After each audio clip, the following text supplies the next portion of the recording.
Hello everyone, welcome back to this channel. RRB group ডির আমাদের যে 1000 জিকে জিএসএস সিরিজটা চলছিল তার এটা পার্ট নাম্বার 3 অলরেডি দুটো ক্লাস চ্যানেলে আপলোড আছে, পিডিএফ আমাদের টেলিগ্রাম সেকশনে আপলোড আছে, যারা দেখোনি দেখে নিও।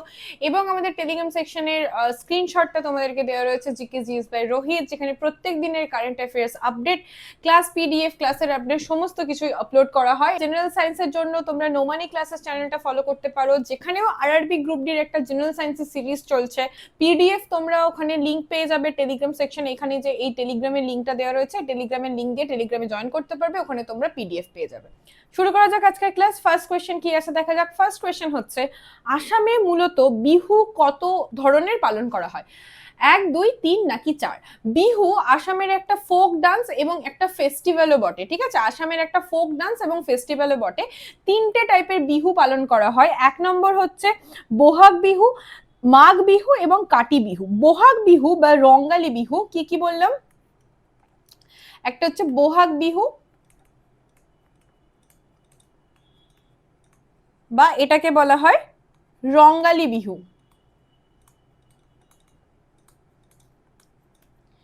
কোন মাসে সেলিব্রেট করা হয়? রেলওয়ের এক্সাম দিচ্ছ তাই ডিটেল ইনফরমেশন তো পড়তেই হবে। এটা বৈশাখ মাসে সেলিব্রেট করা হয়, মানে এপ্রিল মাস নাগাদ এটা সেলিব্রেট করা হয়, এবং এটা কিন্তু new year festival of Assam, ঠিক আছে? এটা কিন্তু new year festival. New year ফেস্টিভ্যালের মানে আদার স্টেটে কি কি নামে পালন করা হয় সেটা কিন্তু আমি আগের দিনের ক্লাসে পড়িয়েছিলাম, তোমাদের যাদের যাদের মনে আছে কমেন্ট সেকশনে উত্তর করো। সেকেন্ড হচ্ছে মাঘ বিহু বা ভোগালী বিহু, ঠিক আছে? ভোগালী বিহু বা মাঘ বিহু।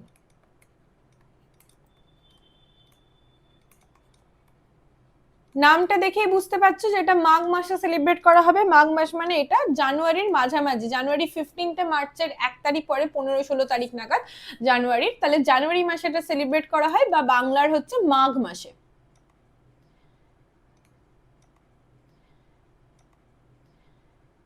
এটা harvesting festival, harvesting festival.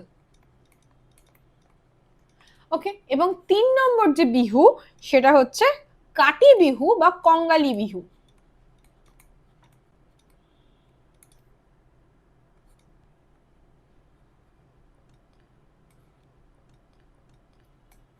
কঙ্গালী Bihu, এই কঙ্গালী বিহু এই সময় না চাষ করা হয়ে যায়, এবং মানে ফসল কাটার আগে এটা সেলিব্রেট করা হয়, এবং এখানে যাতে ফসল খুব ভালো হয় তার জন্য প্রার্থনা করা হয়। তুলসী গাছের সামনে প্রদীপ জ্বালিয়ে প্রার্থনা করা হয়। এটা কোশ্চেনটা একবার এসেছিল, কোন গাছের সামনে প্রদীপ জ্বালিয়ে প্রার্থনা করা হয়? তো তুলসী গাছের সামনে প্রদীপ জ্বালিয়ে প্রার্থনা করা হয়। এবং এখানে এটাকে কঙ্গালী মানে কাঙাল থেকে এসছে কঙ্গালী কথাটা, যখন চাষিদের কাছে কোনো রকমের টাকা পয়সা নেই, তারা শুধুমাত্র ফসল উঠবে তারপর তারা টাকা পয়সা পাবে, তো এটা হচ্ছে ফসল কাটার আগে, ফসল কাটার আগে সেলিব্রেট করা হয়, ঠিক আছে?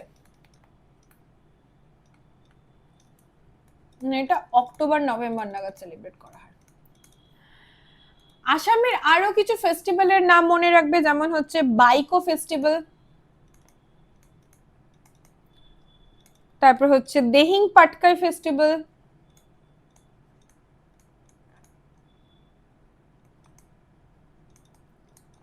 আম্বুবাচি ফেস্টিভ্যাল যেটা কামাখ্যা টেম্পলে হয়, আম্বুবাচি উৎসব কামাখ্যা টেম্পলে হয়। মাজুলি ফেস্টিভ্যাল, যেটা মাজুলি যে আইল্যান্ডটা আছে ব্রহ্মপুত্র নদীতে, সেই আইল্যান্ডে ফেস্টিভ্যালটা সেলিব্রেট করা হয়। Next question. Question number 2, Arunachal প্রদেশে হিমালয় কেমন ভাবে বিস্তৃত থাকে? অপশন এ হচ্ছে উত্তর পূর্ব, অপশন বি হচ্ছে দক্ষিণ পশ্চিম থেকে উত্তর পূর্ব, অপশন সি হচ্ছে দক্ষিণ পূর্ব থেকে উত্তর পশ্চিম, নাকি কোনোটিই নয়। অরুণাচল প্রদেশের হিমালয়ের যে অংশ মানে পূর্ব হিমালয়ের অংশ, সেই পূর্ব হিমালয়ের যে বিস্তৃতিটা সেটা হচ্ছে এদিকটা হচ্ছে ওয়েস্ট সাইড আর এদিকটা হচ্ছে ইস্ট সাইড। এটা হচ্ছে সাউথে নিচের দিকে আর এটা হচ্ছে ওপর দিকে নর্থে, তাহলে এটা হচ্ছে সাউথ ওয়েস্ট থেকে নর্থ ইস্ট, মানে দক্ষিণ পশ্চিম থেকে উত্তর পূর্ব পর্যন্ত বিস্তৃত থাকে। ম্যাপটা একটুখানি দেখো, এই যে এখানে রয়েছে ডাফলা, মিরি, অ্যাভোর, এই সমস্ত হিলস গুলো যে রয়েছে সেই হিলস গুলো কিন্তু পরপর পরপর এই বরাবর, এখানে অন্য কালার দিয়ে দেখালে সুবিধা হয়, এই বরাবর বিস্তৃত থাকে এবং এখানটাতে একটা সেন্টেকটিয়াল বেন্ড দেখা যায় যেখানে ব্রহ্মপুত্র নদী এই জায়গাটা দিয়ে এন্টার করছে। এই গোটা অংশটাকে বলা হয় পূর্বাঞ্চল হিমালয়। আমরা একটু এটা সম্পর্কে পড়বো। এখানে কি কি পাহাড় আছে খুব ভালো করে দেখো। এই যে এই জায়গাটায় আছে ডাফলা হিলস, এখানটা মিকির হিলস আছে, এখানে মানস নদী আসছে, এখানে তিস্তা নদী রয়েছে। কিন্তু এখানে যে গাঢ় খাসি জয়ন্তিয়া, এই গাঢ় খাসি জয়ন্তিয়া কিন্তু হিমালয়ের অংশ নয়, ঠিক আছে। এখানে এই যে বেন্টার পরে যে পাটকইবাম, নাগা হিলস, এই মিজো হিলস, এই পার্টটা হিমালয়ের অংশ। যে গাঢ় খাসি জয়ন্তিয়া এই পার্টটা কিন্তু হিমালয়ের অংশ না, এটা কিন্তু ছোটনাগপুর মালভূমির অংশ। তাহলে এই গোটা অংশটাকে বলা হচ্ছে পূর্বাঞ্চল হিমালয়। পূর্বাঞ্চল হিমালয়ের কোন পার্টটা না, এখানে আমরা যে হিমালয়ের যে রিজিওনাল ডিভিশন গুলো পড়ি, যেটা আসাম হিমালয়, মানে এই যে তিস্তা নদী রয়েছে, এই তিস্তা নদীর পরের এই পার্টটাকে বলা হচ্ছে পূর্বাঞ্চল হিমালয়। এখানে কি কি ইনফরমেশন মনে রাখতে হবে? এক নম্বর হচ্ছে এই জায়গাটা পূর্বাঞ্চল হিমালয় বা ইস্টার্ন হিলস নামে পরিচিত। এই অংশটা পূর্বাঞ্চল হিমালয় নামে পরিচিত। এবং এখানে এটা কোথা থেকে কোথা পর্যন্ত? অরুণাচল প্রদেশ নর্থে এবং মিজোরাম রয়েছে সাউথে, ঠিক আছে, অরুণাচল প্রদেশ এবং মিজোরাম।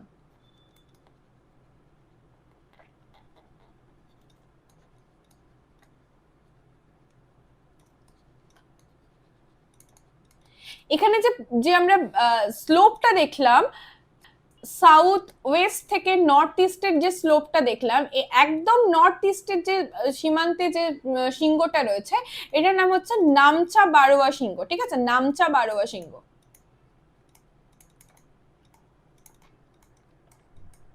ওকে, আচ্ছা, এখানটাতে যে পাহাড়গুলো পরপর মনে রাখতে হবে সেটা হচ্ছে, প্রথমে রয়েছে ডাফলা,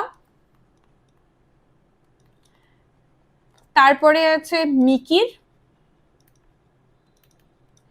তারপরে আছে অ্যাভোর, তারপরে রয়েছে মিশমি, এবং তারপরে এখানটাতে নিশি হিলস রয়েছে। এবং এরপরে যে নিচের দিকে বেন্ড হয়ে গেছে, সাউথের দিকে চলে এসছে, পরপর এখানে রয়েছে পাটকইবাম, এই জায়গাটাতে রয়েছে, মানে আমি সিরিয়ালি বলছি কারণ অনেক সময় এটা সিরিয়ালি কিন্তু এক্সামে দেয়। পাটকইবাম, তারপরে আছে নাগা হিলস, নাগাল্যান্ডে, তারপরে একটু এই সাইডে আমি সিরিয়ালি এখানটাতে লিখছি, তারপরে আছে মিকির হিলস,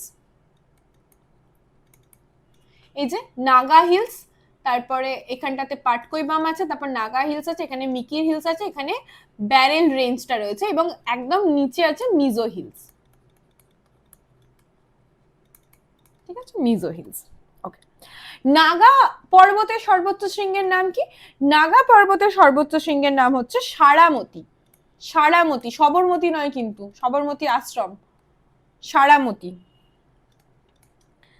মণিপুর হিলস, মণিপুর হিলসটা এখানে লেখা হয়নি, এই যে মিসমি হিলস রয়েছে এই জায়গাটাতে মণিপুর হিলস আছে। মণিপুর হিলসের সর্বোচ্চ শৃঙ্গ হচ্ছে মাউন্ট ইসো, ঠিক আছে, মাউন্ট ইসো। মিজো হিলসকে বলা হয় লুসাই পর্বত, এটাকেই বলা হয় লুসাই পর্বত। তাহলে লুসাই পর্বত কোন রাজ্যে অবস্থিত? মিজোরামে অবস্থিত, ঠিক আছে। লুসাই পর্বতের যে সর্বোচ্চ শৃঙ্গ সেটার নাম হচ্ছে ব্লু মাউন্টেন, এবং এই যে ব্লু মাউন্টেন বলা হচ্ছে সেটার নাম হচ্ছে ফাংপুই, PHANGPUI, ফাংপুই। এবং এই ফাংপুই পর্বতকে বলা হয় ব্লু মাউন্টেন। ওকে, আচ্ছা, এই যে ডাফলা, মিকির, অ্যাভোর এবং মিশমি, এগুলো কিন্তু ট্রাইবের নাম, ঠিক আছে, এগুলো কিন্তু ট্রাইবের নাম। এই ট্রাইবের নাম অনুসারে কিন্তু এই পর্বতগুলোর নাম হয়েছে। নাগা, তারপর নাগাটাও কিন্তু ট্রাইবের নাম, নাগাল্যান্ডে অবস্থিত। আচ্ছা, এই জায়গাটাতে এই যে মণিপুর হিলস আছে, এখানেই কিন্তু ওয়ার্ল্ডের একমাত্র ফ্লোটিং লেক যেটা হচ্ছে লোকটাক লেক, সেটাও কিন্তু এখানে অবস্থিত। এই যে লোহিত নদীটা দেখতে পাচ্ছ, এই লোহিত নদীটা হচ্ছে ব্রহ্মপুত্রের একটি উপনদী যেটা এসে এখানে মিশছে, ঠিক আছে, ব্রহ্মপুত্রের সঙ্গে মিশছে। এবং এখানে ম্যাপটা যদি খুব ভালো করে দেখো, এখানে ব্রহ্মপুত্রটা বেন্ড হয়ে ঢুকেছে এই জায়গা দিয়ে, এবং এখানে কিন্তু হিমালয় পর্বতটাও বেন্ড হয়েছে। আর আরেকটা জিনিস যেটা বললাম, এই অঞ্চলটা গাঢ় খাসি জয়ন্তিয়া, এই অঞ্চলটা কিন্তু ছোটনাগপুর মালভূমির অংশ। ক্লিয়ার এই পর্যন্ত? এখানে আর কিছু মনে রাখার সেরকম প্রয়োজন নেই। মাউন্টেন পাসেস গুলো একটুখানি বলে দিই। এই যে অরুণাচল প্রদেশ, এটা ভুটান, এই পার্টটা তো চীনের অধিকৃত তিব্বত। তো এখানটাতে যে পাসটা রয়েছে সেই পাসের নাম হচ্ছে মাউন্টেন পাস, ঠিক আছে? সেটার নাম হচ্ছে বোমডিলা পাস। বোমডিলা পাস, এই বোমডিলা পাস অরুণাচল প্রদেশকে তিব্বতের সাথে কানেক্ট করছে, ঠিক আছে? তিব্বতের সাথে কানেক্ট করছে। নেক্সট এখানে খেয়াল রাখবে দিফু পাস। দিফু পাস হচ্ছে অরুণাচল প্রদেশ আর মায়ানমারের বর্ডারে রয়েছে দিফু পাস। এছাড়া রয়েছে দিহং পাস, যেটা এই যে দিহং নদীটা এসছে ওই জায়গাটাতে দিহং পাস রয়েছে। দিহং পাস হচ্ছে, দিহং পাসও মায়ানমারের সাথে কানেক্ট করছে। তাহলে এখানে আরেকটা পাসের ইম্পর্টেন্ট নাম হচ্ছে দিফু পাস। দিফু পাস এটা অরুণাচল প্রদেশকে মায়ানমারের সাথে কানেক্ট করছে।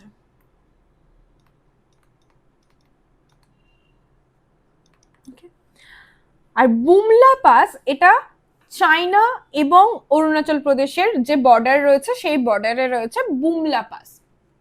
এখানে লিখে দিচ্ছি বুমলা, যেটা চীন ও অরুণাচল প্রদেশের মধ্যে রয়েছে। আর কিছু মনে রাখার দরকার নেই এই জায়গাটা থেকে। ক্লিয়ার? Next question. 2026 সাল অনুযায়ী এখনো পর্যন্ত কোন দেশ সব থেকে বেশিবার কমনওয়েলথ গেমস হোস্ট করেছে? ভারত, স্কটল্যান্ড, উড়িষ্যা নাকি নিউজিল্যান্ড? সঠিক উত্তর হচ্ছে অস্ট্রেলিয়া। এখনো পর্যন্ত টোটাল 5 বার অস্ট্রেলিয়া কমনওয়েলথ গেম হোস্ট করেছে। কবে কবে? 1938, 1938 সালগুলো ইম্পর্টেন্ট নয়, জাস্ট ফর ইনফরমেশন বলছি। 1962, 1982, 2006 অ্যান্ড 2018। ভারত এখনো পর্যন্ত একবারই করেছে কমনওয়েলথ, যেটা হচ্ছে 2010, যেটা নিউ দিল্লিতে হয়েছিল। 1861 সালে প্রথম ভারতীয় কাউন্সিল আইন কোন ভাইসরয়ের আমলে পাস হয়েছিল? Lord Minto, Lord Canning, Lord Irwin নাকি লর্ড রিপন? সঠিক উত্তর হচ্ছে এখানে লর্ড ক্যানিং। লর্ড ক্যানিং হচ্ছে ফার্স্ট ভাইসরয় অফ ইন্ডিয়া। এখানে ইম্পর্টেন্ট অ্যাক্ট সম্পর্কে আমি একটুখানি বলবো, একটু করেই বলবো। আগের দিন চার্টার অ্যাক্ট নিয়ে বলেছিলাম, আজকে দুটো আইন নিয়ে বলবো। আচ্ছা, প্রথমত আইনগুলোর যে নাম দিয়ে কোয়েশ্চেন আসে, মানে কোনটা গভর্নমেন্ট অফ ইন্ডিয়া অ্যাক্ট, কোনটা চার্টার অ্যাক্ট, কোনটা কোম্পানি অ্যাক্ট, কোনটা রেগুলেটিং অ্যাক্ট, এগুলো একটুখানি খেয়াল রাখবে। দ্বিতীয়ত লর্ড ক্যানিং ভাইসরয় হচ্ছেন, এবং ভাইসরয় পদটা কোন আইন দ্বারা সৃষ্টি হচ্ছে? কুইন প্রোক্লেমেশন বা গভর্নমেন্ট অফ ইন্ডিয়া অ্যাক্ট 1858 দিয়ে। Government of India act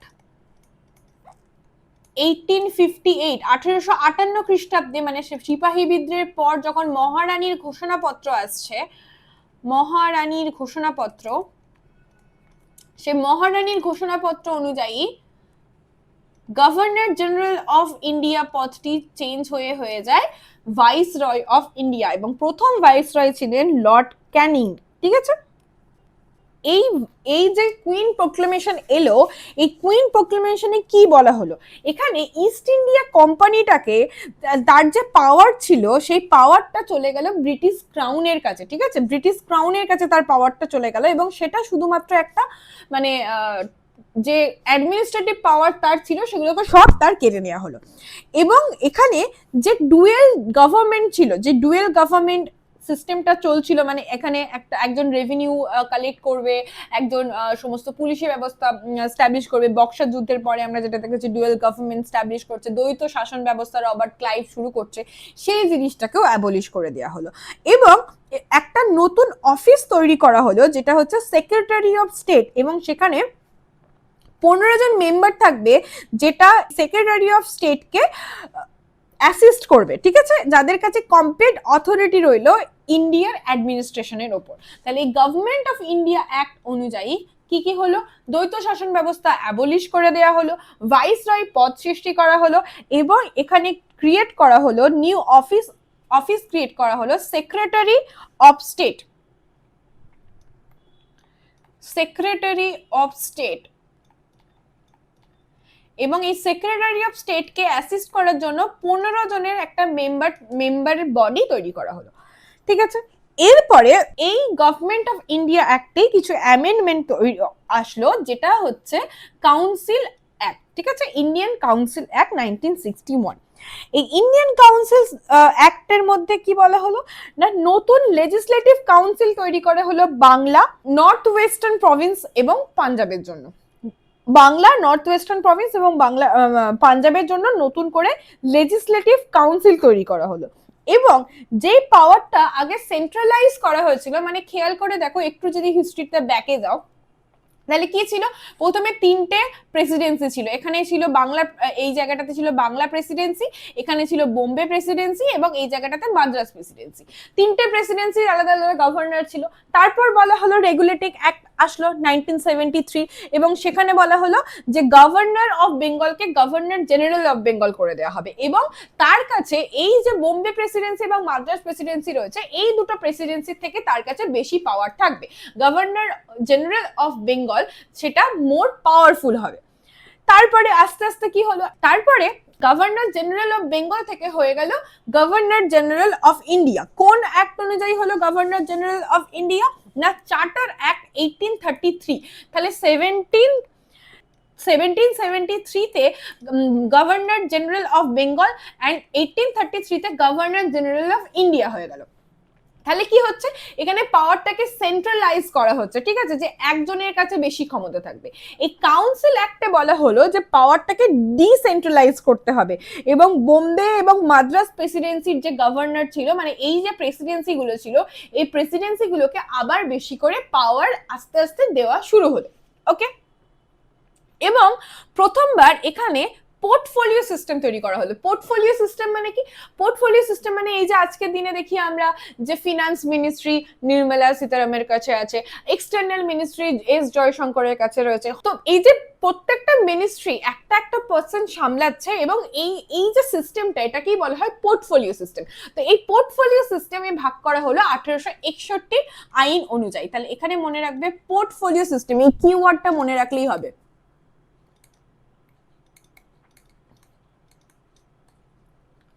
portfolio system introduce করা হলো 1861 এ। ওকে, আচ্ছা, এর পরের যে অ্যাক্টটা, যেটা ইন্ডিয়ান কাউন্সিল অ্যাক্ট, আর একটা আছে, তিনটে আছে টোটাল ইন্ডিয়ান কাউন্সিল অ্যাক্ট। এটা গেল 1961 এর ইন্ডিয়ান কাউন্সিল অ্যাক্ট। 1892 তে আসবে একটা, এখানে ইনডাইরেক্ট ইলেকশনের কথা ইন্ট্রোডিউস করা হয়েছিল। Indirect election, indirect election.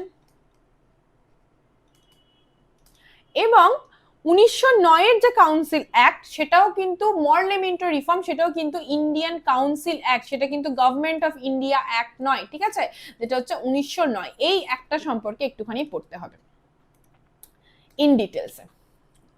তাহলে ইন্ডিয়ান কাউন্সিল অ্যাক্ট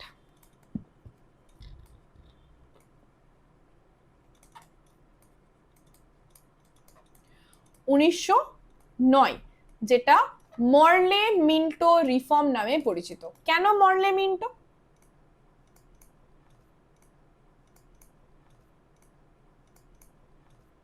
রিফর্ম কারণ এই সময় লর্ড মিন্টো ছিল ভাইসরয় অফ ইন্ডিয়া এবং মরলে ছিল সেক্রেটারি অফ স্টেট। ওই যে সেক্রেটারি অফ স্টেট ক্রিয়েট করা হলো 1858 খ্রিস্টাব্দের কুইন প্রোক্লেমেশনে, সেই সেক্রেটারি অফ স্টেট ছিলেন মরলে। ইনি ছিলেন সেক্রেটারি অফ স্টেট।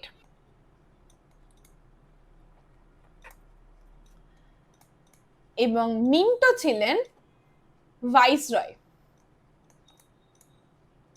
ওকে, তার জন্য মরলে মিন্টো রিফর্ম। এখানে কি বলা হলো, প্রথমত মনে রাখবে এটা কিন্তু council act, government of India act নয়। Okay, government of India act তিনটে আছে, একটা হচ্ছে government of India act 1858, government of India act 1919 and government of India act 1935। এটা ইন্ডিয়ান কাউন্সিল অ্যাক্ট, যেটাও তিনটে, একটা হচ্ছে 1861, একটা হচ্ছে 1892, একটা হচ্ছে 1909। এখানে ইনক্রিজ করা হলো ওই যে লেজিসলেটিভ কাউন্সিলটা তৈরি করা হয়েছিল, সেই লেজিসলেটিভ কাউন্সিলটার কে তার মেম্বার গুলোকে ইনক্রিজ করা হলো, ঠিক আছে। ওই যে লেজিসলেটিভ কাউন্সিলটা বানানো হয়েছিল গভর্নমেন্ট অফ ইন্ডিয়া অ্যাক্ট 1958-এ, তার যে সদস্য সংখ্যা সেটা বাড়ানো হলো। ঠিক আছে, তাহলে কেন্দ্রীয় এবং প্রাদেশিক আইনসভার পরিষদের যে সদস্য সংখ্যা সেটা বৃদ্ধি করা হলো। এর আগে ছিল সেক্রেটারি অফ স্টেট প্লাস 15 জন মেম্বার, সেই 16 জন মেম্বার থেকে হয়ে গেল এখন তার সংখ্যা 60 জন করা হলো। এবং কেন্দ্রীয় আইনসভায় যে সরকারি সদস্য সংখ্যাগরিষ্ঠতা এবং প্রাদেশিক আইনসভায় অসরকারি সদস্যদের সংখ্যাগরিষ্ঠতা রাখা এখানে হলো। তাহলে এখানে আমরা কি পড়লাম, যে টোটাল 16 মেম্বার ছিল, সেই 16 মেম্বারকে বাড়িয়ে হয়ে গেল 60টা মেম্বার। এবং এখানে ফার্স্ট টাইম মুসলিমদের জন্য সেপারেট ইলেক্টোরেট বা পৃথক নির্বাচনী ব্যবস্থা চালু করা হলো। ঠিক আছে, এটা কিন্তু খুব ইম্পর্টেন্ট যে মুসলিমদের জন্য এখানে পৃথক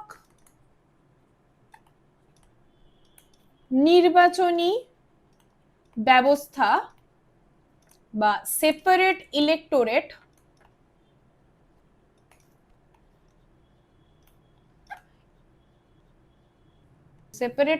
মানে নির্বাচনী ব্যবস্থা চালু করা হলো এখানে। এটা ভীষণ ইম্পর্টেন্ট, এটা থেকে কিন্তু কোয়েশ্চেন আসে।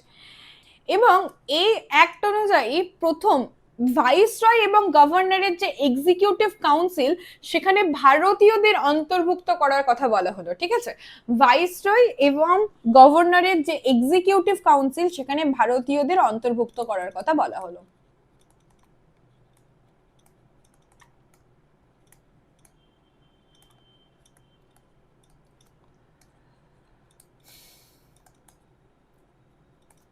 কোথায় না ভাইসরয় ও গভর্নরের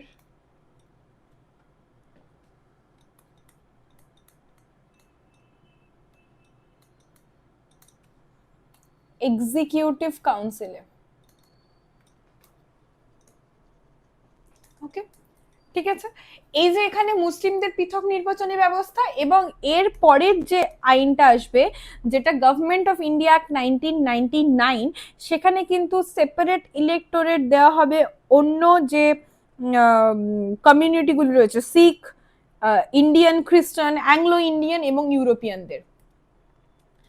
1919 খ্রিস্টাব্দের গভর্নমেন্ট অফ ইন্ডিয়া অ্যাক্টের মাধ্যমে পৃথক নির্বাচনী ব্যবস্থা, পৃথক নির্বাচনী মানে বোঝো তো, যে এখানে যে ক্যান্ডিডেটটা দাঁড়াবে সেই ক্যান্ডিডেটটাকে শুধুমাত্র মুসলিমরাই ভোট করতে পারবে। ঠিক আছে, এখন কিন্তু এই পৃথক নির্বাচনী ব্যবস্থা কিন্তু নেই। এখানে এখন সিট রিজার্ভ হতে পারে এসটি এসটি কমিউনিটি থেকে, ব্যাকওয়ার্ড ক্লাসেস কমিউনিটি থেকে, এরকম, বা মহিলাদের জন্য সংরক্ষিত সিট, সেটা রিজার্ভ সিট হতে পারে, কিন্তু তাকে ভোট তো যে কোনো সমস্ত পার্সনরাই দেবে। কিন্তু যখন এটা সেপারেট ইলেক্টোরেট হচ্ছে তার মানে সেখানে ভোট করবে শুধুমাত্র মুসলিমরা। এই 1919 খ্রিস্টাব্দের গভর্নমেন্ট অফ ইন্ডিয়া অ্যাক্ট অনুযায়ী সেখানে সেপারেট ইলেক্টোরেট দেওয়া হলো কাদেরকে, শিখ সম্প্রদায়, তারপর ভারতীয় খ্রিস্টান,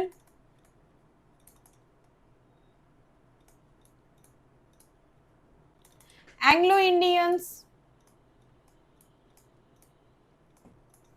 তোমরা বলবে কোন সংবিধান সংশোধনের মাধ্যমে লোকসভাতে 2 জন অ্যাংলো ইন্ডিয়ানদের মনোনীত করার ক্ষমতা খর্ব করা হয়েছে? ও ইউরোপীয়দের। ওকে, 38 প্যারালাল লাইন বা 38তম উত্তর অক্ষাংশ কোন দুটি দেশের মধ্যে সীমান্ত রেখা? জার্মানি, পোল্যান্ড, ফ্রান্স, জার্মানি, উত্তর কোরিয়া, দক্ষিণ কোরিয়া, মার্কিন যুক্তরাষ্ট্র নাকি কানাডা? সঠিক উত্তর হচ্ছে উত্তর কোরিয়া এবং দক্ষিণ কোরিয়া। মার্কিন যুক্তরাষ্ট্র এবং কানাডার মাঝখানে যে বর্ডার সেটাকে বলা হয় 59th প্যারালাল। ঠিক আছে, 59th প্যারালাল। আর জার্মানি এবং পোল্যান্ডের মাঝখানে যে লাইন সেটাকে বলা হয় ওডার নাইসে লাইন। আচ্ছা, এখানে জার্মানি এবং ফ্রান্সের মধ্যে একটা নদী আছে যেটার নাম হচ্ছে রাইন নদী। এই রাইন নদী কিন্তু জার্মানি এবং ফ্রান্সের বর্ডারকে ডিসাইড করে। এবং খেয়াল রাখবে এই রাইন নদী ওয়ার্ল্ড ওয়ারের টাইমে কিন্তু খুব গুরুত্বপূর্ণ একটা কি বলবো জিওগ্রাফিক্যাল ব্যারিয়ার ছিল ফ্রান্সের জন্য। ভারতীয় এবং ব্রিটিশ উভয় শিক্ষা দর্শনের প্রচারের জন্য রাজা রামমোহন রায় কোন প্রতিষ্ঠান তৈরি করেছিলেন? Hindu college, Vedanta college, Anglo Hindu college নাকি কোনোটিই নয়? সঠিক উত্তর হচ্ছে এখানে বেদান্ত কলেজ। ভারতীয় এবং ব্রিটিশ শিক্ষার সমন্বয় ঘটিয়ে আধুনিক পাশ্চাত্য জ্ঞান এবং ভারতের যে ফিলোসফি বা দর্শনের প্রসার লক্ষ্য করে রাজা রামমোহন রায় 1825 খ্রিস্টাব্দে বেদান্ত কলেজ প্রতিষ্ঠা করেন কলকাতায়। হিন্দু কলেজও তিনি প্রতিষ্ঠা করেছিলেন, যার বর্তমান নাম কি? বর্তমান নাম হচ্ছে Presidency university. Next question number 7, বিচারপতি বি আর গাভাই ভারতীয় সুপ্রিম কোর্টের কততম প্রধান বিচারপতি হিসেবে নিযুক্ত ছিলেন? সঠিক উত্তর হচ্ছে এখানে 52তম। ঠিক আছে, 52তম সুপ্রিম কোর্টের প্রধান বিচারপতি ছিলেন। বর্তমানে 53তম প্রধান বিচারপতি হচ্ছেন জাস্টিস সূর্যকান্ত। ঠিক আছে, justice Suryakant. Next question number 8, ঐতিহ্যবাহী তাঞ্জোর বা তাঞ্জাভুর চিত্রকলা কোন রাজাদের আমলে বিকশিত হয়েছিল? মুঘল, পাল, গুপ্ত নাকি চোল? তাঞ্জাভুর হচ্ছে দক্ষিণ ভারতে এবং এটা চোলদের টাইমে খুব বিকশিত হয়েছিল। এখানে কি হয় না, এই চিত্রকলাটা ছবি দেখলেই বুঝতে পারবে, এখানে কিন্তু গোল্ড ইউজ করা হয়। ঠিক আছে, গোল্ড গুলোকে এরকম ভাবে কার্ভিং করে সেই জায়গাটাতে বসানো হয় এবং এটা কিন্তু বেশ মানে সমৃদ্ধশালী এবং বেশ কি বলবো, একটা এক্সট্রা অর্ডিনারি আর্ট।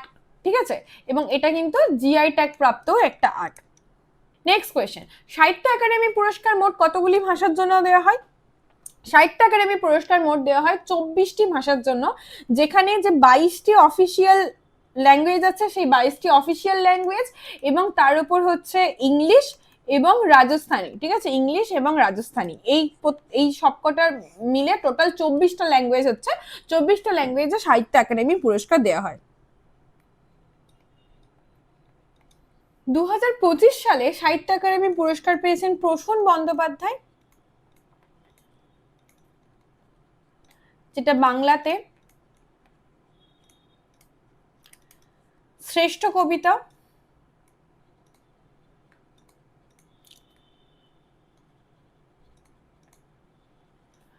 এটা হচ্ছে বাংলাতে। আচ্ছা, আর মনে রাখবে হিন্দিতে মমতা কালিয়া,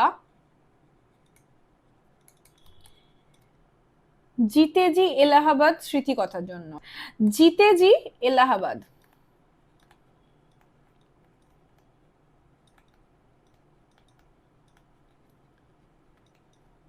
এই স্মৃতিকথার জন্য।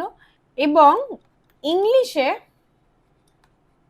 পেয়েছেন নফতেজ সারনা, শর্মা নয় কিন্তু, হ্যাঁ, Navtej Sarna.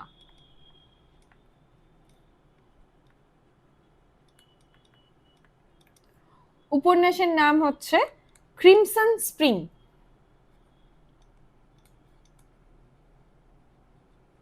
Crimson spring. Next question, কোন দেশ থেকে ভারতীয় সংবিধানের মৌলিক কর্তব্যের ধারণাটি নেওয়া হয়েছে? মৌলিক কর্তব্যের ধারণা নেওয়া হয়েছে সোভিয়েত রাশিয়া থেকে। ঠিক আছে, সোভিয়েত রাশিয়া থেকে মৌলিক কর্তব্যের ধারণা নেওয়া হয়েছে। 5-year প্ল্যানিং এর কনসেপ্ট নেওয়া হয়েছে সোভিয়েত রাশিয়া থেকে। এবং মৌলিক কর্তব্য মেনশন কোথায় আছে? আর্টিকেল নাম্বার 51 এতে মেনশন আছে। কতগুলো মৌলিক কর্তব্য আছে? টোটাল 11টা আছে, যার মধ্যে 11 নম্বরটা পরে অ্যাড করা হয়েছিল এবং 10টা মৌলিক কর্তব্য এখানে অ্যাড করা হয়। সংবিধান যখন রচনা করা হয় তখন কিন্তু তাতে মৌলিক কর্তব্যের ধারণা ছিল না। মৌলিক কর্তব্যের ধারণা অ্যাড করা হয় 42nd amendment act, constitution amendment act, constitution amendment act 1976 এ। এবং এখানে কমিটির কথা মনে রাখবে কি? কমিটির কথা মনে রাখবে যেটা হচ্ছে শরণ সিং কমিটি। ঠিক আছে, শরণ সিং কমিটির রেকমেন্ডেশনে, শরণ সিং কমিটির রেকমেন্ডেশনে মৌলিক কর্তব্য পার্টটা অ্যাড করা হয়েছিল এবং তিনি টোটাল 8টা ডিউটিকে রেকমেন্ড করেছিলেন, যার মধ্যে 5টা নেওয়া হয়েছে এবং 5টা আরো অ্যাড করা হয়েছিল পার্লামেন্টের তরফ থেকে। কিন্তু তিনি বলেছিলেন যে যদি ফান্ডামেন্টাল ডিউটি কেউ পালন করতে না পারে, মানে পালন না করে, তাহলে সেটা কিন্তু পানিশেবল অফেন্সের কথা তিনি বলেছিলেন, যেটাকে নাকচ করে দেওয়া হয়। Duty to pay tax, tax payment করা একটা ফান্ডামেন্টাল ডিউটি, সেটাকেও মানে বাতিল করে দেওয়া হয় এবং টোটাল 10টা আর্টিকেল এখানে অ্যাড করা হয়। এই যে 11 নম্বর আর্টিকেলটা যেখানে বলা হচ্ছে যে 6 থেকে 14 বছর বয়সী শিশুদের শিক্ষার দায়িত্ব নিতে হবে তার অভিভাবকদের, এটা অ্যাড করা হচ্ছে 86 কনস্টিটিউশন অ্যামেন্ডমেন্ট অ্যাক্টের মাধ্যমে ইন দ্য ইয়ার অফ 2002। বাস এইটুকু মনে রাখলেই হবে। এবং এই যে এইটা অ্যাড করা হচ্ছে, এটার পিছনে একটা কমিটির নাম আছে যেটা হচ্ছে ভার্মা কমিটি, ঠিক আছে, Verma committee.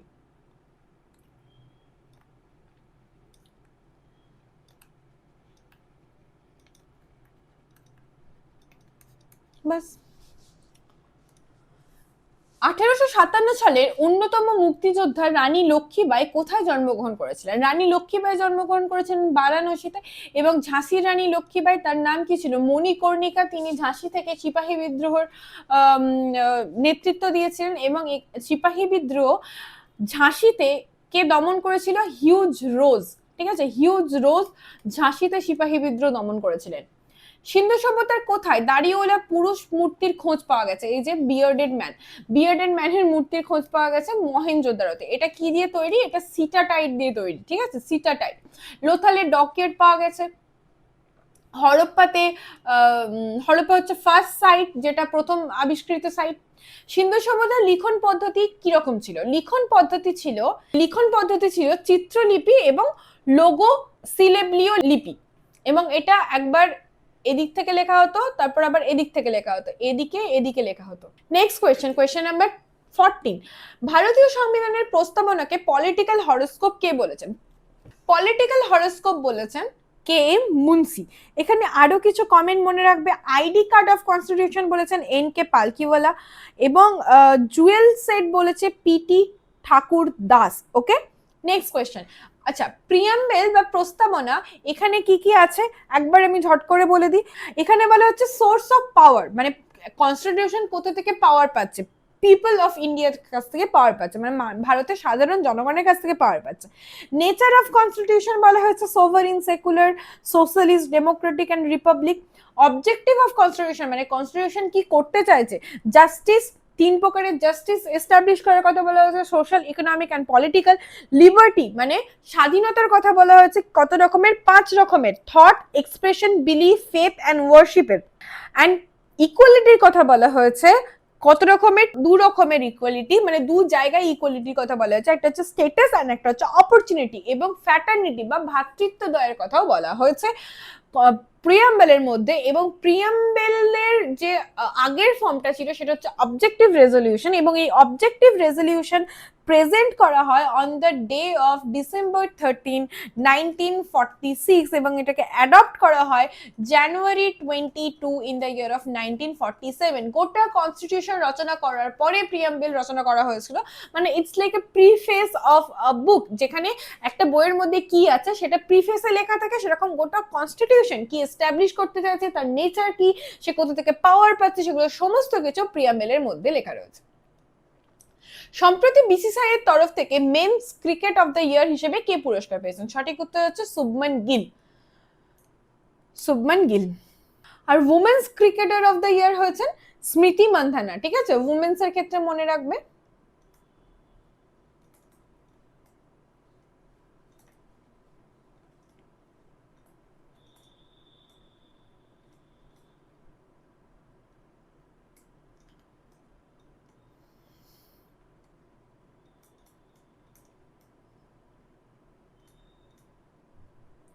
Next question number 16। Hemis festival কোথায় পালন করা হয়?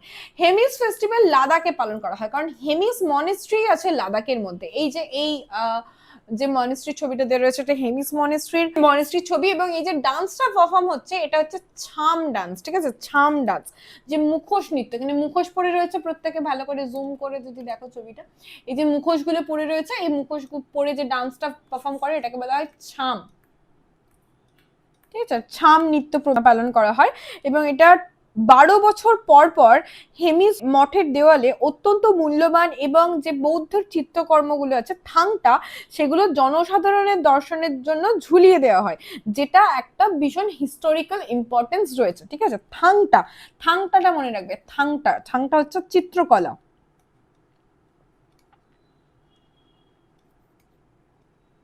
থাংটাম, অনেক জায়গায় থাংকাও লেখা থাকে, থাংকা, থাংকা। Next, lake district of India কাকে বলা হয়? লেক ডিস্ট্রিক্ট অফ ইন্ডিয়া বলা হয় নৈনিতালকে। দক্ষিণ কোরিয়ার রাজধানীর নাম কি? দক্ষিণ কোরিয়ার রাজধানীর নাম হচ্ছে সিওল। ম্যানিলা কোথাকার রাজধানী? ম্যানিলা হচ্ছে ফিলিপিন্সের রাজধানী। এই ম্যানিলাতে কিসের হেডকোয়ার্টার আছে? ম্যানিলাতে হেডকোয়ার্টার আছে এডিবির হেডকোয়ার্টার। এডিবি, এডিবির ফুল ফর্ম কি? Asian development bank, Asian development bank.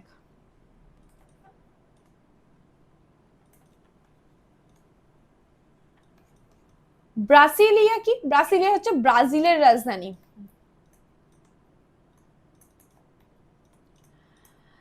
আর বুডাপেস্ট, বুডাপেস্ট হচ্ছে হাঙ্গেরির রাজধানী।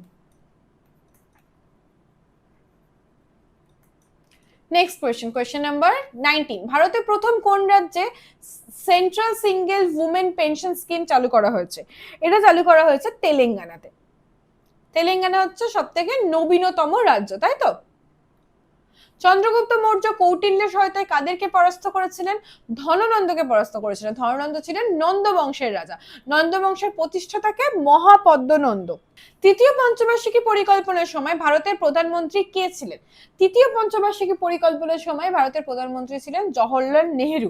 কারণ তৃতীয় পঞ্চবার্ষিকী পরিকল্পনা কবে হচ্ছে? আমরা যদি প্রথমটা দেখি, প্রথম পঞ্চবার্ষিকী 1951 to 56, then 56 to 61, then 61 to 66, এরপরে আসছে প্ল্যান হলিডে।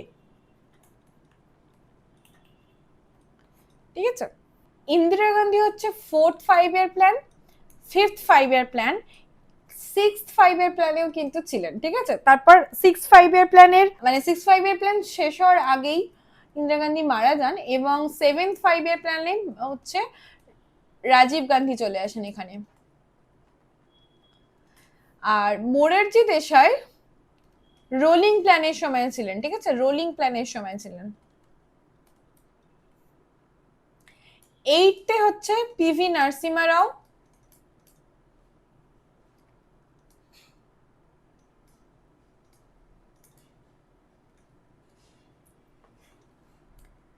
নাইনথে হচ্ছে অটল বিহারী বাজপেয়ী।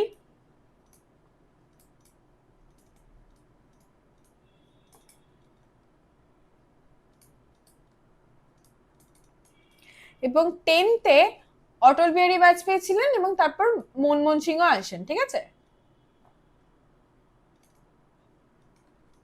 নেক্সট কোয়েশ্চেন, হরপ্পা সভ্যতার প্রাচীন শহর ধোলাভিরা 2021 সালে ইউনেস্কো ওয়ার্ল্ড হেরিটেজ সাইটে ঘোষিত হয়েছে। বর্তমানে শহরটি কোন রাজ্যে অবস্থিত? বর্তমানে শহরটি গুজরাট রাজ্যে অবস্থিত। ধোলাভিরাতে কিন্তু গ্রেট ওয়াটার রিজার্ভার পাওয়া গেছে। ঠিক আছে, গ্রেট ওয়াটার রিজার্ভার পাওয়া গেছে, এবং ধোলাভিরা সিটিটা 3টে পার্টে বিভক্ত ছিল। থিরুভান্তিরা ফেস্টিভ্যাল কোন রাজ্যে পালন করা হয়? থিরুভান্তিরা ফেস্টিভ্যাল পালন করা হয় কেরালা রাজ্যে।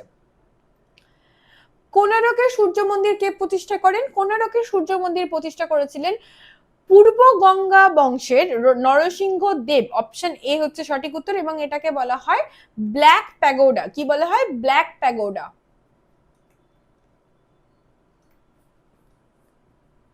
এই সূর্য মন্দিরটা একটা রথের স্টাইলে তৈরি। এখানে দেখতে পাচ্ছ যেন এটা হচ্ছে শিখর, এবং এটা কিন্তু নগর শৈলীতে তৈরি। ঠিক আছে, নাগারা স্টাইলে তৈরি।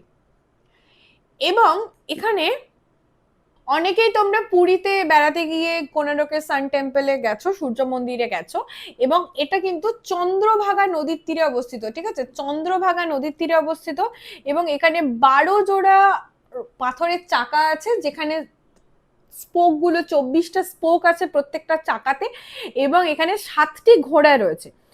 মন্দিরটি 2025 সালে আর্কিওলজিক্যাল সার্ভে অফ ইন্ডিয়া এটাকে যে 8টা মণ্ডপে পর্যটকদের যে যাতায়াত ছিল সেটাকে নিষেধাজ্ঞা জারি করেছে, কারণ এটাকে প্রোটেক্ট করার জন্য। অনেক পুরনো হেরিটেজ জিনিস তো।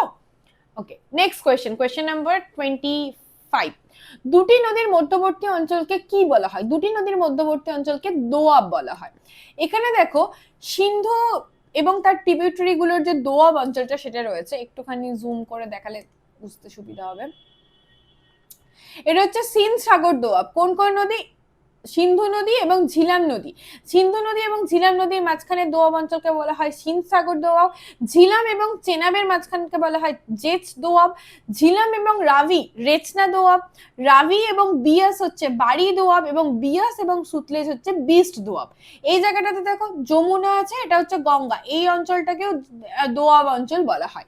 এবং আরেকটা খুব ইম্পর্টেন্ট দোয়াব অঞ্চল, আই হোপ তোমরা যারা আমার পুরোনো ক্লাস করছো, আমি প্রত্যেকবার দোয়াব আসলে এই কথাটা বলি, যেটা হচ্ছে রায়চুর দোয়াব। রায়চুর দোয়াব কোথায় ছিল? রায়চুর দোয়াব ছিল কৃষ্ণা এবং তুঙ্গভদ্রা নদীর তীরে, কৃষ্ণা ও তুঙ্গভদ্রা নদীর তীরে। এবং এই রায়চুর দোয়াবকে কেন্দ্র করে বিজয়নগর এবং বাহুমনির মধ্যে সবসময় লড়াই বেঁধে থাকতো। বদ্বীপ তো মোহনা অঞ্চলে তৈরি হয়। মগ্নচড়া এটাও নিম্ন গতিতে দেখতে পাওয়া যায়। কত সালে ভারত প্রথম শিল্পনীতি সংকল্প ঘোষণা করেছিল? ঘোষণা কবে করেছিল? ঘোষণা করেছিল 1948 সালে, এবং ফার্স্ট 5 ইয়ার প্ল্যানের মাধ্যমে ফার্স্ট ইন্ডাস্ট্রিয়াল পলিসি ইমপ্লিমেন্ট করা হয়েছিল, ঠিক আছে। এবং প্রথম শিল্পনীতিতে এখানে কিন্তু ইন্ডিয়া মিক্সড ইকোনমি ছিল, ঠিক আছে, মিক্সড ইকোনমি ছিল। প্রথম শিল্পনীতি অনুযায়ী শিল্প ইন্ডাস্ট্রিকে 4টে ক্যাটাগরিতে ভাগ করা হয়, ঠিক আছে, 4টে ভাগে ভাগ করা হয়। 1 নম্বর কি ভাগ? 1 নম্বর হচ্ছে স্ট্র্যাটেজিক ইন্ডাস্ট্রি বা পাবলিক সেক্টর। এখানে সমস্ত ইম্পর্টেন্ট ইন্ডাস্ট্রি গুলোকে রাখা হয়, যেরকম রেলওয়ে,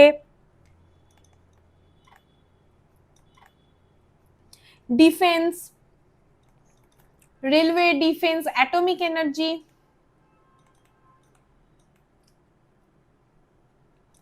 এটার আর একটা নাম কি বললাম? Strategic sector. এগুলোর বাংলাগুলো জেনে কিন্তু খুব লাভ নেই, ঠিক আছে। পাবলিক সেক্টর মানে যেটা গভর্নমেন্ট ওন করছে, পাবলিক মানে যেটা গভর্নমেন্ট ওন করছে, সরকারি, ঠিক আছে। নাম্বার 2 কি? নাম্বার 2 হচ্ছে বেসিক এন্ড কি ইন্ডাস্ট্রি। কি ইন্ডাস্ট্রি, কি ইন্ডাস্ট্রির মধ্যে এটা পাবলিক কাম প্রাইভেট সেক্টর। এখানে পাবলিক এবং private PPB model, public private participation যেটা, ঠিক আছে। এখানে পাবলিক অ্যান্ড প্রাইভেট মানে গভর্নমেন্টেরও শেয়ার হোল্ডার থাকবে, আর বাকি প্রাইভেট এন্টিটিও এখানে কাজ করতে পারবে, যেমন হচ্ছে কোল, স্টিল, এয়ারক্রাফট, এগুলোতে হচ্ছে পাবলিক অ্যান্ড প্রাইভেট, যেমন টেলিকমিউনিকেশন, এগুলো। আচ্ছা, আর 3 নম্বর কি? 3 নম্বর হচ্ছে যেটা কমপ্লিটলি প্রাইভেট ইন্ডাস্ট্রি, ঠিক আছে, প্রাইভেট সেক্টর, যেমন যেটা যেখানে রেগুলেশন এবং কন্ট্রোল রয়েছে, ইন্ডাস্ট্রি যেগুলোকে রেগুলেট করছে এবং কন্ট্রোল, মানে গভর্নমেন্ট এই ইন্ডাস্ট্রিগুলোকে, গভর্নমেন্ট কিন্তু এগুলোকে রেগুলেট করছে। কি কি এক্সাম্পল? যেমন হচ্ছে সুগার, টেক্সটাইল, এগুলো। আর 4 নম্বর যেটা, সেটা হচ্ছে আদার ইন্ডাস্ট্রি, মানে private and cooperative sector.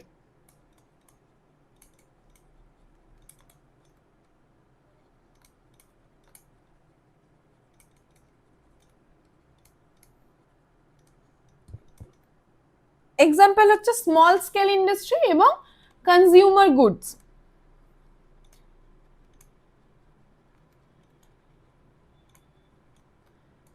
R small scale industry যেগুলো ছিল, ঠিক আছে, এই 4টে ভাগে ভাগ করা হয়। এবং এই প্রথম শিল্পনীতিতে কিন্তু লাইসেন্সিং পলিসি, ঠিক আছে, বা লাইসেন্স রাজ শুরু হয়। লাইসেন্স রাজ, এখানে গভর্নমেন্টের কাছ থেকে লাইসেন্স নিতে হতো এবং প্রচুর কড়াকড়ি নিয়ম ছিল, অনেক কিছু মেনটেন করে কিন্তু একটা ইন্ডাস্ট্রি প্রতিষ্ঠা করা যেত, এবং গভর্নমেন্ট ইন্ডাস্ট্রিগুলোর ওপর পুরোপুরি কন্ট্রোল করতো এই লাইসেন্সিং পলিসির জন্য। যেই লাইসেন্সিং পলিসিটাকে পরে গিয়ে রিপিল করে দেওয়া হবে যখন আমরা দেখব এলপিজি পলিসি আসছে যেটা হচ্ছে পিভি নরসিমহা রাওয়ের টাইমে 9th ইন্ডাস্ট্রিয়াল পলিসি, সেখানে লাইসেন্স রাজটাকে শেষ করে দেওয়া হবে। এই লাইসেন্স রাজ শুরু হয় হচ্ছে প্রথম শিল্পনীতি দ্বারা, এবং শেষ কবে হবে? শেষ হবে গিয়ে 1991 খ্রিস্টাব্দে, যখন এলপিজি পলিসি আসে, যেটা হচ্ছে 5th ইন্ডাস্ট্রিয়াল পলিসি, আইপিআর, ঠিক আছে, ইন্ডাস্ট্রিয়াল পলিসি রেজলিউশন, তার মাধ্যমে এটা শেষ হবে। ওকে, নেক্সট কোয়েশ্চেন। ভারতের প্রথম আন্ডারসি টানেল কোন রাজ্যে তৈরি হয়েছে? আন্ডারসি টানেল সব থেকে প্রথমে তৈরি হয়েছে এটা মহারাষ্ট্র রাজ্যে। 2 কিলোমিটারের দীর্ঘ মুম্বাই কোস্টাল রোড প্রজেক্টের অংশ হিসেবে এটা মেরিন ড্রাইভকে ব্যান্ড্রা ওয়ার্লি সি লিঙ্কের সাথে সংযুক্ত করেছে। এটা হচ্ছে ভারতের প্রথম আন্ডারসি টানেল। এবং আন্ডারসি মেট্রো টানেল যদি বলে, আই হোপ তোমরা অনেকে চেপে ফেলেছো এতদিনে আন্ডারসি মেট্রো টানেল, সেটা হচ্ছে কলকাতাতে। ওকে, নেক্সট কোয়েশ্চেন নাম্বার 28। পৃথিবীর দীর্ঘতম উপকূল রেখা কোন দেশে রয়েছে? মঙ্গোলিয়া, অস্ট্রেলিয়া, কানাডা নাকি ব্রাজিল? সঠিক উত্তর হচ্ছে কানাডাতে রয়েছে। দৈর্ঘ্য হচ্ছে 2,02,080 কিলোমিটার, ঠিক আছে। এবং এটা উত্তর দিকে আর্কটিক মহাসাগর, পশ্চিম দিকে প্রশান্ত মহাসাগর, নর্থে হচ্ছে আর্কটিক সাগর, মানে পোলার সি, ঠিক আছে, আর্কটিক সাগর, পশ্চিম দিকে প্রশান্ত মহাসাগর, পূর্ব দিকে আটলান্টিক মহাসাগর,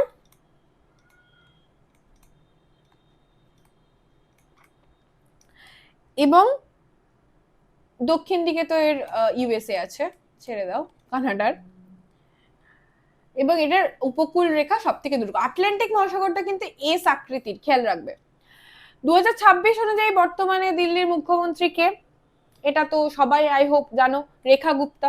গ্রেট ব্যারিয়ার রিফ কোন দেশের উত্তর পূর্ব উপকূলে অবস্থিত? গ্রেট ব্যারিয়ার রিফ অবস্থিত হচ্ছে অস্ট্রেলিয়ায়।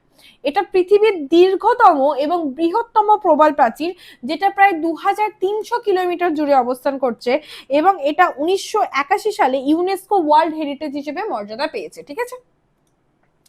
পৃথিবীর বৃহত্তম নদী দ্বীপ মাজুলি কোন নদীর শাখা দ্বারা গঠিত? এটা ব্রহ্মপুত্র নদীর উপর অবস্থিত, এবং মাজুলি দ্বীপটা কিন্তু একটা গোটা ডিস্ট্রিক্ট। এখানে মাজুলি ফেস্টিভ্যাল হয়, যেটা আসামে অবস্থিত। 1974 সালে রেল ধর্মঘটে কে নেতৃত্ব দিয়েছিলেন? 1974 সালে রেল ধর্মঘটে নেতৃত্ব দিয়েছিলেন তৎকালীন ইন্ডিয়ান রেলওয়ে ফেডারেশনের সভাপতি জর্জ ফার্নান্ডেজ, ঠিক আছে, জর্জ ফার্নান্ডেজ। এবং তিনি টোটাল 20 দিন ব্যাপী এই ধর্মঘট পরিচালনা করেছিলেন। তিনি কে ছিলেন সেই সময়ের? তিনি ছিলেন অল ইন্ডিয়া রেলওয়ে মেন্স ফেডারেশনের সভাপতি, ঠিক আছে। গরিবি হটাও স্লোগানটি কোন পঞ্চবার্ষিকী পরিকল্পনার সঙ্গে যুক্ত? সঠিক উত্তর হচ্ছে পঞ্চম পঞ্চবার্ষিকী পরিকল্পনা, এবং এই স্লোগানটা দিয়েছিলেন ইন্দিরা গান্ধী। মুরলেন জাতীয় উদ্যান কোন রাজ্যে অবস্থিত? মুরলেন জাতীয় উদ্যান অবস্থিত হচ্ছে মিজোরামে। অপশন সি হচ্ছে সঠিক উত্তর। ভূমধ্যসাগর এবং লোহিত সাগরকে সংযুক্ত করেছে কোন খাল? সঠিক উত্তর হচ্ছে এখানে সুয়েজ খাল। সুয়েজ খালকে খনন করা হয়েছিল, এবং এই যে এটা হচ্ছে রেড সি এবং এটা হচ্ছে মেডিটেরিয়ান সি, এটাকে কানেক্ট করেছে সুয়েজ খাল। মেডিটেরিয়ান সি, ভূমধ্যসাগর এবং এদিকে হচ্ছে আটলান্টিক মহাসাগরকে কানেক্ট করেছে জিব্রাল্টার প্রণালী। এটা আগের দিন পড়িয়েছি তোমাদের। কোন দেশের ওপর দিয়ে নিরক্ষরেখা এবং কর্কটক্রান্তি রেখা অতিক্রম করেছে? সঠিক উত্তর হচ্ছে ব্রাজিলের ওপর দিয়ে নিরক্ষরেখা এবং কর্কটক্রান্তি রেখা অতিক্রম করেছে। এবং ব্রাজিল পুরোপুরি এই ট্রপিক্যাল জোনে অবস্থান করছে, যার জন্য এখানে প্রচুর হিট হয় এবং এখানে প্রচুর বৃষ্টিপাত হয়, যার জন্য এখানে পৃথিবীর সব থেকে বৃহত্তম বনভূমি দেখতে পাওয়া যায়, যেটা হচ্ছে অ্যামাজন ফরেস্ট। ভারতের বৃহত্তম পাবলিক সেক্টর ব্যাংক কোনটি? সঠিক উত্তর হচ্ছে স্টেট ব্যাংক অফ ইন্ডিয়া। কোন জৈন পরিষদে জৈন ধর্ম, শ্বেতাম্বর এবং দিগম্বর এই দুটি প্রধান সম্প্রদায়ে বিভক্ত হয়ে যায়? সঠিক উত্তর হচ্ছে প্রথম জৈন সম্মেলনে। তোমরা কমেন্ট সেকশনে বলবে এটা কোথায় হয়েছিল। প্রেরি তৃণভূমি প্রধানত কোথায় দেখতে পাওয়া যায়? প্রেরি তৃণভূমি দেখতে পাওয়া যায় উত্তর আমেরিকাতে। নেক্সট কোয়েশ্চেন, ভারতে শুধুমাত্র কোন রাজ্যে সাংহাই হরিণ দেখতে পাওয়া যায়? সাংহাই ডিয়ার দেখতে পাওয়া যায় মণিপুরে। মণিপুরের এটা স্টেট অ্যানিমাল, এবং কেবুল লামজাও ন্যাশনাল পার্কে সাংহাই ডিয়ার দেখতে পাওয়া যায়। ওয়ার্ল্ড বেস্ট সিটি 2026 এর রিপোর্টে 11 বারের মতো আবারও শীর্ষস্থানে দখল করেছে কোন শহর? সঠিক উত্তর হচ্ছে লন্ডন। মূর্তি মূর্তি দেবী পুরস্কার কোন ক্ষেত্রে দেওয়া হয়? মূর্তি দেবী পুরস্কার দেওয়া হয় সাহিত্যে। অপশন বি হচ্ছে এখানে সঠিক উত্তর। নেক্সট কোয়েশ্চেন, জাপানের প্রথম মহিলা প্রধানমন্ত্রী কে হয়েছেন? জাপানের প্রথম মহিলা প্রধানমন্ত্রী হয়েছে সানে তাইচি। অপশন সি সঠিক উত্তর। এই যে এনার ছবি। পদার্থবিজ্ঞানে নোবেল পুরস্কার 2025 কে জিতেছেন? পদার্থবিজ্ঞানে নোবেল পুরস্কার 2025, এখানে যে তিনজনের নাম রয়েছে, John Clarke, Michel H Devoret, John M Martinis, all of them তিনজনে একসাথেই জিতেছেন এবং তারা ম্যাক্রোস্কোপিক কোয়ান্টাম মেকানিক্যাল টানেলিং এর জন্য এবং এর যে যান্ত্রিক শক্তির রূপান্তর সেই ক্ষেত্রে গবেষণার জন্য নোবেল প্রাইজ পেয়েছেন। এডিএসএল এর পুরো নাম কি? এডিএসএল এর পুরো নাম হচ্ছে asymmetrical digital subscriber line. Gupteshwar forest কোন রাজ্যে চতুর্থতম জীববৈচিত্র্য হেরিটেজ সাইট? গুপ্তেশ্বর ফরেস্ট অবস্থিত উড়িষ্যাতে। নেক্সট কোয়েশ্চেন, কোয়েশ্চেন নাম্বার 47, কোন রাজ্যে সিতার এবং তানপুরা জিআই ট্যাগ পেয়েছে? সিতার এবং তানপুরা জিআই ট্যাগ পেয়েছে মহারাষ্ট্রে। অপশন এ হচ্ছে সঠিক উত্তর। ভারতের গণপরিষদের প্রথম অধিবেশন কবে ঘটেছিল? প্রথম অধিবেশন বসেছিল 9 ডিসেম্বর 1946 খ্রিস্টাব্দে। কোথায় বসেছিল? দিল্লিতে, ঠিক আছে, দিল্লির অ্যালবার্ট হলে। কোন পঞ্চবার্ষিকী পরিকল্পনায় ভারী শিল্প শুরু হয়েছিল? ভারী শিল্প হচ্ছে সেকেন্ড পঞ্চবার্ষিকী পরিকল্পনায় ভারী শিল্প দিকে লক্ষ্য দেওয়া হয়। এবং আজকে লাস্ট কোয়েশ্চেন, কোন প্রকার কয়লাকে বাদামি কয়লা বা ব্রাউন কোল বলা হয়? ব্রাউন কোল বলা হয় লিগনাইট কয়লাকে। সব থেকে উৎকৃষ্ট মানের কয়লা হচ্ছে অ্যান্থ্রাসাইট, যেখানে কার্বনের পরিমাণ সব থেকে বেশি থাকে, এবং সব থেকে নিম্ন মানের কয়লা হচ্ছে পিট। ঠিক আছে, তো 50 কোয়েশ্চেন আমরা কমপ্লিট করলাম। কে কতগুলো উত্তর করতে পেরেছো কমেন্ট সেকশনে জানাবে। ক্লাসটা ভালো লাগলে বন্ধুদের সাথে শেয়ার করতে পারো এবং এর পিডিএফটা তোমরা আমাদের টেলিগ্রাম সেকশনে পেয়ে যাবে। দেখা হবে নেক্সট ক্লাসে।